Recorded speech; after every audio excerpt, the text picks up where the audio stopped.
குட்டீஸ் எல்லாரும் எப்படி இருக்கீங்க? நான் ரொம்பவே நல்லா இருக்கேன். நைட்டு ஃபுல்லா நானும் அம்மாவும் தூங்கவே இல்ல. வீட்ல இருக்க எல்லா வேலையும் செஞ்சுட்டு, மார்னிங் இவ்ளோ சீக்கிரமே எங்க கிளம்புறேன்னா, சென்னைக்கு ஜுவல்லரி ஷாப்பிங் பண்றதுக்கு தான் போறேன். எங்க ஊர்ல இருந்து சென்னைக்கு போறதுக்கு டிராவலிங் டைம் 4 ஹவர்ஸ் ஆச்சும் ஆகும். லேட்டா போனா ஒழுங்காவே பர்ச்சேஸ் பண்ணவே முடியாது. அதனால தான் இவ்ளோ சீக்கிரமாவே கிளம்பியாச்சு. ஒரு நல்ல விஷயத்துக்காக அவ்ளோ தூரம் போறோம். ஸோ காலையிலேயே சாமியெல்லாம் கும்பிட்டுட்டு பீஸ்ஃபுல்லா கிளம்பியாச்சு. என்னோட அம்மா எங்க வீட்லயே ஸ்டே பண்ணதுனால எனக்குமே ரொம்பவே ஹெல்ப்ஃபுல்லா இருந்துச்சு. இல்லன்னா இவ்ளோ சீக்கிரமா என்னால எழுந்து கிளம்பியே இருக்க முடியாது.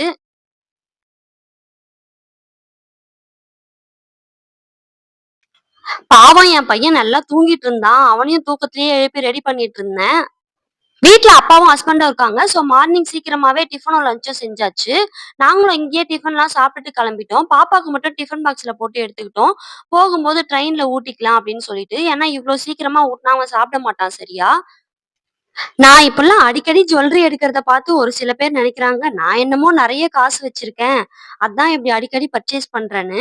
அவங்களுக்கெல்லாம் தெரியாது நான் எப்படி அமௌண்ட்லாம் சேவ் பண்ணி இதெல்லாம் எடுக்கிறேன்னு சொல்லிட்டு. இப்போ எடுக்க போற ஜுவல்லரிக்கு கூட நான் எப்படி அமௌண்ட் ரெடி பண்ணேன்னு சொல்லிட்டு சொல்றேன் வாங்க. இத கூட நான் திமிராலாம் சொல்லல. ஜஸ்ட் ஒரு ஐடியாவா தான் சொல்றேன்.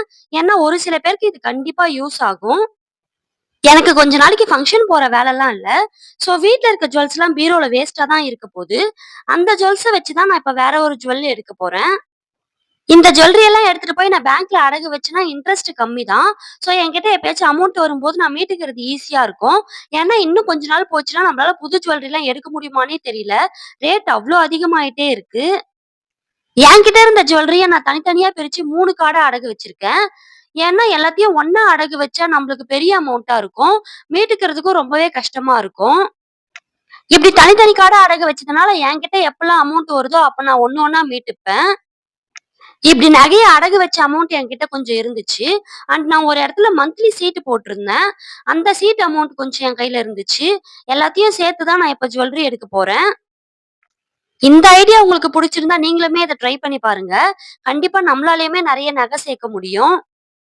ஓகே பட்டீஸ், நான் என்ன ஜுவல்லரி பர்ச்சேஸ் பண்ணேன்னு சொல்லிட்டு பார்க்கலாம் வாங்க. நான் சென்னையில இருக்க சரவணா எலைட்ஸ் தான் போலான்னு சொல்லிட்டு வந்திருக்கேன். என்னோட நாத்தனார் சென்னையில தான் இருக்காங்க. சோ அவங்களுமே அங்க டி நகர் வரேன்னு சொல்லிட்டு சொல்லியிருந்தாங்க. அவங்கள சடனா பார்த்ததும் என் பையனுக்கு செம்ம ஜாலி ஆயிடுச்சு. அவ்ளோ சீக்கிரமா கிளம்பியுமே நாங்க டி நகர் வரதுக்கு மணி 12 ஆயிடுச்சு. அடிக்கிற வெயிலுக்கு ஒண்ணுமே முடியல. பர்ச்சேஸ்க்கு முன்னாடியே ரொம்பவே டயர்ட் ஆயிட்டோம். சோ ஒரு கடைக்கு போயிட்டு ஐஸ்கிரீமும், ஜூஸ்லாம் குடிச்சிட்டு தெம்பா போலான்னு சொல்லிட்டு பிளான் பண்ணியாச்சு. எங்க ஊர்லயுமே நெறைய ஜுவல்லரி ஷாப்லாம் இருக்கு. ஆனா நான் ஏன் அவ்ளோ தூரத்துல இருந்து இங்க வந்திருக்கேன் தெரியுமா? எனக்கு ரீசென்ட் டைம்ல சரவணா எலைட்ஸ்ல பர்ச்சேஸ் பண்றதுக்கு ரொம்பவே புடிச்சிருக்கு. கலெக்ஷன்ஸுமே இங்க நெறைய இருக்க மாரி தான் எனக்கு தோணுது. உங்களுக்கு தெரிஞ்ச வேற எந்த ஷாப்லலாம் கலெக்ஷன்ஸ் நல்லா இருக்கும்னு சொல்லிட்டு முடிஞ்சா கமெண்ட்ல சொல்லுங்க. நெக்ஸ்ட் டைம் நான் அங்க போய் ட்ரை பண்ணி பார்க்குறேன். எப்பவுமே நான் முன்னாடியே ஒண்ணு யோசிச்சுட்டு வந்துருவேன். இந்த ஜுவல்லரி தான் கண்டிப்பா எடுக்க போணும்னு சொல்லிட்டு.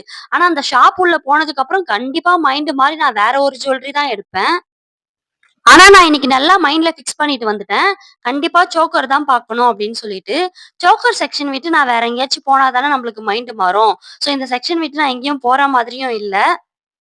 லைட் வெயிட்ல இருந்தே இங்க கலெக்ஷன்ஸ் நெறைய இருந்துச்சு. நான் ஒரு 5 சவரன்ல தான் எடுக்கலான்னு சொல்லிட்டு வந்திருக்கேன். எனக்கு ரொம்ப பெருசாலாம் தேவையில்ல. 5 சவரன்ல சின்னதா இருந்தாலும் ஓகே. ஆனா நல்லா ஸ்ட்ராங்கா இருக்கணும்னு சொல்லிட்டு சொல்லி கேட்டிருந்தேன். அவங்களும் ஒரு ஒரு கலெக்ஷன்ஸா எடுத்து காமிச்சுட்டு இருந்தாங்க. எப்பவுமே ஜுவல்லரி எடுக்க வரும்போது என்னோட கம்ஃபர்டபுளுக்காக ஏதாச்சும் வெஸ்டர்ன் ட்ரெஸ் போட்டு வந்துருவேன். எந்த ஜுவல்லரி வச்சு பார்த்தாலுமே நல்லா இருக்காது. இன்னைக்கு கஷ்டமா இருந்தாலும் பரவாயில்லன்னு சொல்லிட்டு நான் சாரியே கட்டிட்டு வந்துட்டேன். என்னோட ஹஸ்பண்ட் முன்னாடியே தெளிவா சொல்லி அனுப்பிச்சுட்டாரு. கண்டிப்பா கல்லு வச்ச நகைலாம் எடுக்கவே கூடாதுன்னு சொல்லிட்டு. நானுமே மோஸ்ட்லி கல்லு வச்ச ஜுவல்லரிலாம் அவாய்ட் பண்ணிட்டேன். ஃபுல்லாவே கொஞ்சம் கோல்டா இருக்க மாரி தான் எல்லாமே பார்த்துட்டு இருந்தேன். நான் போட்டு பார்த்துட்டு இருக்கிற இந்த எல்லா சோக்கருமே ஒரு 5 சவரன்லேருந்து ஒரு 1/2 சவரன் அதிகமாவும் இருக்கும். ஒரு 1/2 சவரன் கம்மியாவும் இருக்கும். இந்த எனாமல் வச்ச மாரி இருக்க டிசைன்ஸுக்குலாம் ஃபியூச்சர்ல அமௌண்ட் கம்மி பண்ணுவாங்களான்னு சொல்லிட்டு கேட்டேன். கண்டிப்பா அதெல்லாம் கம்மி பண்ண மாட்டாங்கன்னு சொல்லிட்டு சொல்லியிருந்தாங்க. எனக்கு ரொம்ப நாளாவே இந்த மாரி ஒரு சோக்கர் எடுக்கணும்னு சொல்லிட்டு ரொம்ப ஆசை. ஏன்னா இந்த ஒரு ஜுவல்லரி போட்டாலுமே நம்மளுக்கு கழுத்து நல்லா நெறஞ்சு இருக்கும். நல்லா கிராண்ட் லுக் இருக்கும். நான் எங்க ஷாப்பிங் போனாலும் சரி, எனக்கு புடிச்ச மாரி ஃபைனலா நான் 3 செலக்ட் பண்ணி வைப்பேன். அங்க இருக்க எல்லாரையும் கூப்பிட்டு இந்த 3ல உங்களுக்கு எது புடிச்சிருக்குன்னு சொல்லிட்டு நான் கேட்பேன்.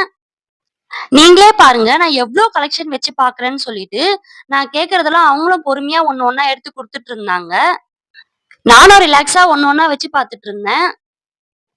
நான் இங்க வரதுக்கு முன்னாடி சரவணா செல்வரத்தினம் போயிருந்தேன். அங்க 2 சவரன்லருந்து 5 சவரன் வரைக்கும் தான் சோக்கர் செட் எல்லாமே இருந்துச்சு. பட் எனக்கு அங்க கலெக்ஷன் எதுவுமே புடிக்கல. எல்லாமே கொஞ்சம் ஒரே டிசைன்ல இருந்த மாரி இருந்துச்சு. ஃபினிஷிங்குமே அந்த அளவுக்கு எனக்கு அங்க செட் ஆகல. கழுத்தெல்லாம் கொஞ்சம் கீறுற மாரி இருந்துச்சு. சரவணா எலைட்ஸ்ல நான் பார்த்த எல்லா ஜுவல்லரிக்குமே நல்ல ஃபினிஷிங் இருந்துச்சு. கழுத்துமே எதுவுமே கீறுற மாரிலாம் எனக்கு இல்ல. எப்படியோ இவ்ளோ நேரம் கழிச்சு ஒரு 3 செலக்ட் பண்ணி வச்சுட்டேன்.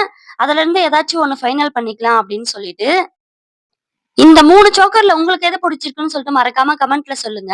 நான் 3வதா கீழ இருக்க இந்த சோக்கர தான் ஃபைனல் பண்ணியிருக்கேன். எனக்கு இந்த சோக்கர் ரொம்பவே புடிச்சிருந்தது. என் கூட வந்தவங்களுமே இது ரொம்ப நல்லா இருக்குன்னு சொல்லிட்டு சொல்லியிருந்தாங்க. ஆனா நான் 5 சவரன் தான் எடுக்கலான்னு சொல்லிட்டு பிளான் பண்ணி வந்திருந்தேன். இந்த சோக்கர் வந்து 6 சவரன் இருக்குன்னு சொல்லிட்டு சொன்னாங்க.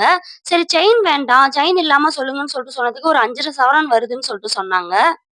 சரி செயின் இல்லாமயே எடுத்துக்கலாம். அதுக்கப்புறம் எப்பயாச்சும் காசு வந்துச்சுன்னா, அப்ப செயின் மட்டும் தனியா எடுத்துக்கலான்னு சொல்லிட்டு நான் அந்த சோக்கரையே ஃபைனல் பண்ணிட்டேன். அந்த சோக்கருக்கு மேட்ச் ஆகுற மாரி ஏதாச்சும் ஆரம் போட்டு பாக்கலான்னு சொல்லிட்டு ரொம்ப ஆசையா இருந்துச்சு. ஸோ ஆரம் செக்ஷன் மட்டும் போய் பார்த்துட்டு இருந்தேன். நான் போட்டிருக்க இந்த ஆரம் 1 மட்டுமே 12 சவரன் சொல்லியிருந்தாங்க. கண்டிப்பா இப்போலாம் நம்மளால அத எடுக்கவே முடியாது. சரி ஆசைக்காச்சும் போட்டு பார்க்கலான்னு சொல்லிட்டு போட்டு பார்த்துட்டு இருந்தேன். உண்மையாவே சொல்றேன். நீங்களே பாருங்க. நான் போட்டிருக்க அந்த ஆரமும், அந்த சோக்கரும் சேர்ந்து அவ்ளோ கிராண்டா இருந்துச்சு. எப்படியோ நான் ரொம்ப நாளா ஆசைப்பட்ட இந்த சோக்கர எடுத்துட்டேன். இந்த சோக்கரையுமே நான் வச்சுட்டு இருப்பேனா, இல்ல மைண்ட் மாறி மறுபடியும் எடுத்து பேக்ல வச்சுருவேனான்னு சொல்லிட்டு தெரியல. ஆனா கண்டிப்பா இத நான் ஒரு 2 டைம்ஸ் ஆச்சு போட்டுட்டு தான் மறுபடியும் பேங்க்ல எடுத்துன்னு போய் வைக்கணும்னு சொல்லிட்டு நான் முடிவே பண்ணிட்டேன். நான் எடுத்த இந்த சோக்கர் வந்துட்டு கரெக்ட்டா 5 1/2 சவரன் இருந்துச்சு. வேஸ்டேஜ் வந்து 12% போட்டிருந்தாங்க. எல்லா பொண்ணுங்களுக்குமே இப்படி ஜுவல்லரிலாம் எடுக்கிறது ரொம்ப சந்தோஷமா இருக்கும்ல. நானுமே இன்னைக்கு அவ்ளோ சந்தோஷமா இருந்தேன். அதுவும் இல்லாம இதெல்லாம் எனக்கு ஃபியூச்சருக்கு ஒரு நல்ல இன்வெஸ்ட்மென்ட் தான. ஒரு வழியா ரொம்ப லேட் பண்ணாம சீக்கிரமா ஷாப்பிங்லாம் முடிச்சுட்டேன். சரி ஜாலியா எல்லாரும் போயிட்டு பிரியாணி சாப்பிடலாம்னு சொல்லிட்டு ஹோட்டல் போயிருந்தோம்.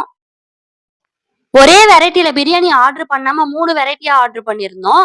மட்டன் பிரியாணி 1, சிக்கன் பிரியாணி 1, பிரான் பிரியாணி 1ன்னு சொல்லிட்டு சொல்லியிருந்தோம். 4 பேரும் எல்லாத்தையும் ஷேர் பண்ணி சாப்பிட்டுட்டு கிளம்பிட்டோம்.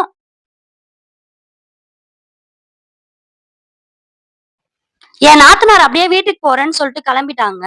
நானும் அம்மாவும் மட்டும் வீட்டுக்கு கொஞ்சம் திங்ஸ்லாம் வாங்கிட்டு போலான்னு சொல்லிட்டு சரவணா செல்வரத்தினம் போயிருந்தோம். அம்மாக்கு கொஞ்சம் காட்டன் சாரீலாம் எடுக்கலான்னு சொல்லிட்டு பார்த்துட்டு இருந்தோம். அங்க போய் பார்த்ததும் செட்டிநாடு காட்டன் சாரி பார்த்ததும் எனக்குமே ரொம்ப ஆசையா இருந்துச்சு எடுக்கலான்னு சொல்லிட்டு. சரின்னு சொல்லிட்டு அம்மாக்கும் எனக்கும் சேர்த்துமே கொஞ்சம் சாரீலாம் எடுத்துட்டோம்.